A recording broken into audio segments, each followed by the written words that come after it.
Passage from Luke. Sorry, I'm struggling with this stool here a little bit. The passage from Luke this morning, we normally hear at communion. But as you can see from the table, there is no communion today.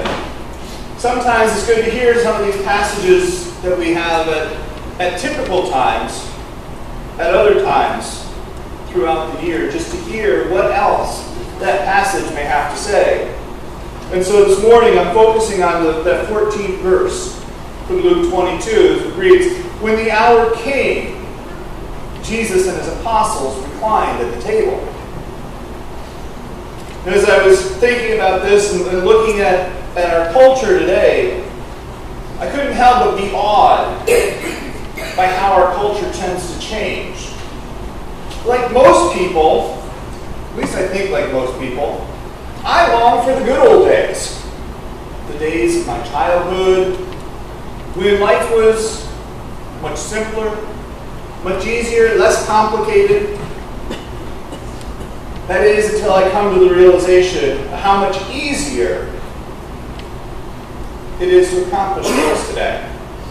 For example, making mistakes when writing out this morning's message does not include any longer numerous retakes of inserting paper to start over, whiteout, or correction tape.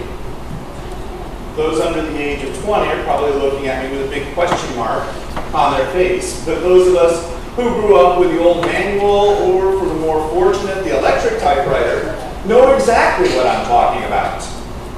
In fact, in just this paragraph alone, I probably had 20 typos. Now with a quick spell check or a simple backspace, I can erase the error and continue as if no mistake was ever there. But what about the conveniences that we have today? We no longer have to persuade our children to go change the channel, like we were once persuaded to do. Now with a click of the remote, we don't even have to put our beverage down to see what's on TV or to skip the commercials and watch something else. How about the simplicity of having our phones on us 24/7 so that we never miss that important phone call? Even the internet has evolved to a much faster and more powerful tool than anticipated some 30 years ago. A friend of mine posted on Facebook yesterday a news clip from 1981 about this new thing called the internet and how it took 2 hours to download the newspaper. But the advancement of technology and the changing of our culture has taken out some of the important, simple aspects of our life. Take the dinner table, for example. I, like many of us, grew up with dinner on the table for the family to enjoy, usually around 6 o'clock. My mom was the queen of ground beef. She could do anything with ground beef, and it was something different every night, but at 6 o'clock it was on the table. Everyone was expected to be there.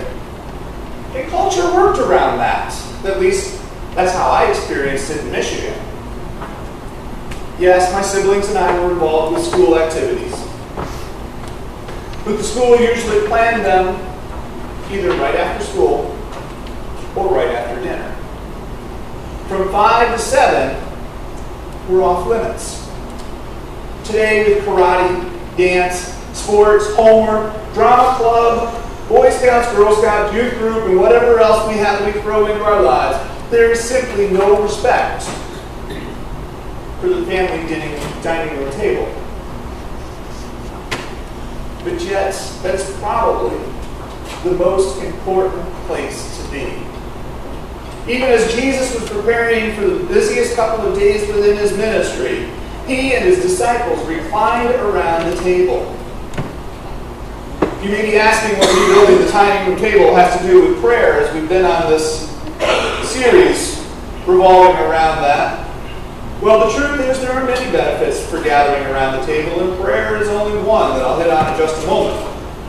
However, according to a 2004 study by Columbia University, having dinner together at the table, not in front of the television, has shown several advantages. First, children, regardless of their gender, economic status, family makeup, children are more likely to receive better grades when they sit around the table and have dinner with family. They are linked to be a lower risk for smoking, for drinking, for drugs. They have a tendency to have better esteem and to get along better with friends because they know how to talk with other people. Boys and girls tend to eat better, healthier foods, including vegetables. And girls who tend to eat with their families are found to have fewer eating disorders. All of these come from the fact that parents are more involved not just with the diets of their children, but the everyday interactions of their lives. This is all great. Seriously. But there are other more spiritual benefits to rebuilding our dining room tables as a place for meals, rather than just a place to collect our bills or to have our kids do their homework. This was often, if we recall this morning's verse, Jesus and the apostles reclined around the table. It was here that Jesus often used as a learning place for the disciples, a place to teach. When the disciples were alone with Jesus, they would ask him the meaning of the parables that he shared with the crowds. It was in these quiet times where it was just Jesus and his disciples, his family, if you will, that he did his most meaningful work as those who were to continue the faith in his teachings. It was at this particular meal that we read about this morning where he prayed thanks for what they were about to eat, that we remember such an action through the sacrament of communion.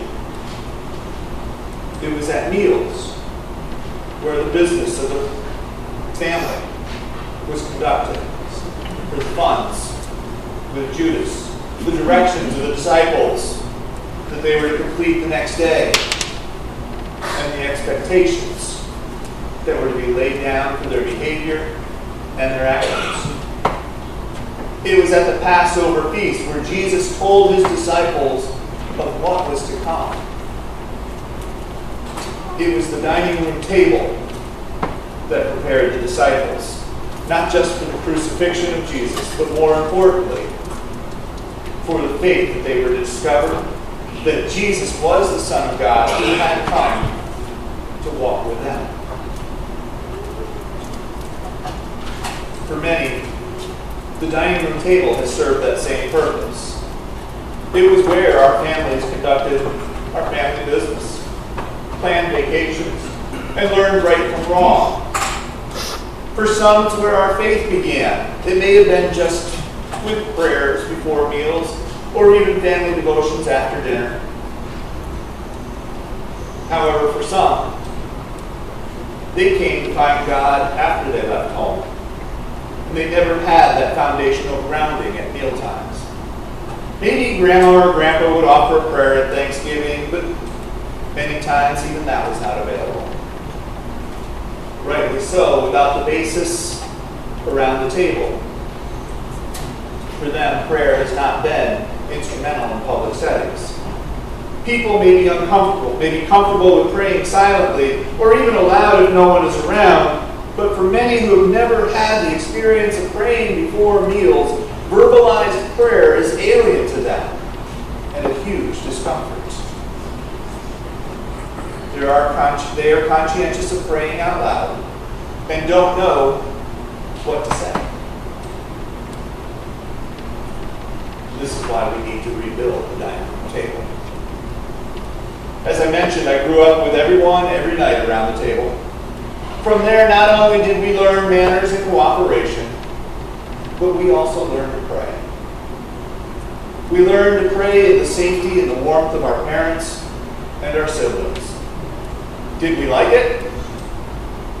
No more than my kids do now when I ask them to pray.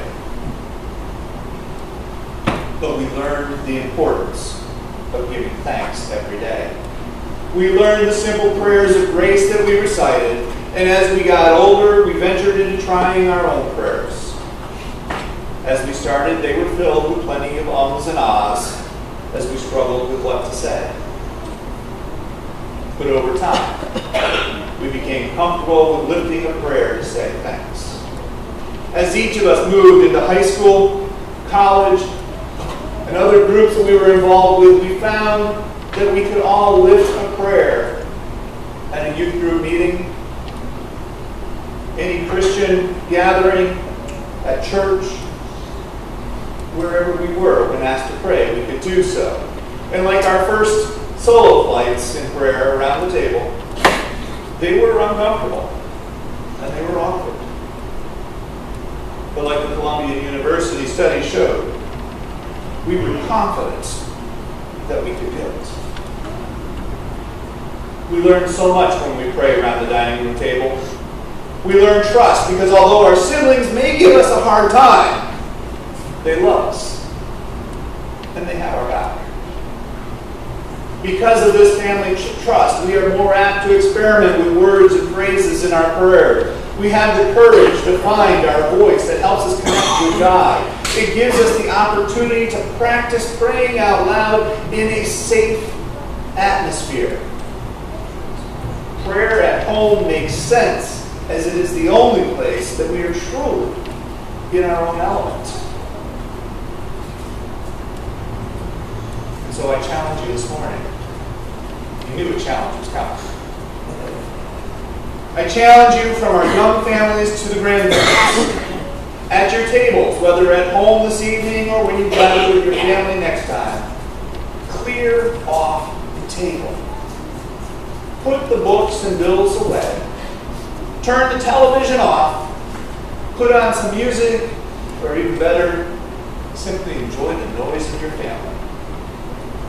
Set the dishes and the meal on the table for all to serve family style. If you're not used to doing this, you may find it a little awkward as you stare at each other, not knowing what to say. But have a meal together. Try several over the course of the week. You will find that the conversation gets a little easier. Then before you pick up your fork and dive into your meal, lift a prayer. If you're not a family who prays regularly, I know I'll get some grumbles for this, but I charge the dads to set the example. Show your children who God is to you and let them see what it means to give thanks for all the blessings. Don't worry if it isn't smooth and if it doesn't flow. Just give thanks. Moms, you're not off the hook because you too should also pray at meals as well. And after some time, share the expectation with your kids that they too should offer a prayer of thanks. Give them the guidance and the opportunities to develop their prayers. As grandparents, you too have the opportunity to set the same example in your house. When everybody is visiting you, open in prayer. If you are at your children's house and prayer is not offered, ask if you can lift a prayer of thanks. If it's met with resistance, that's fine, don't argue. Simply bow your head at the table and lift a silent prayer. This is not a public display of grandeur, but rather a simple and quiet statement of the importance of giving thanks to God. We need to rebuild our family tables and our meal times. It is important for our culture and for our faith. But it's also important for the prayer lives of ourselves and our families. After all, and if you didn't know this was coming, you should have. The family that prays together stays together. For when the hour came, Jesus and his apostles reclined at the table. To God be the glory.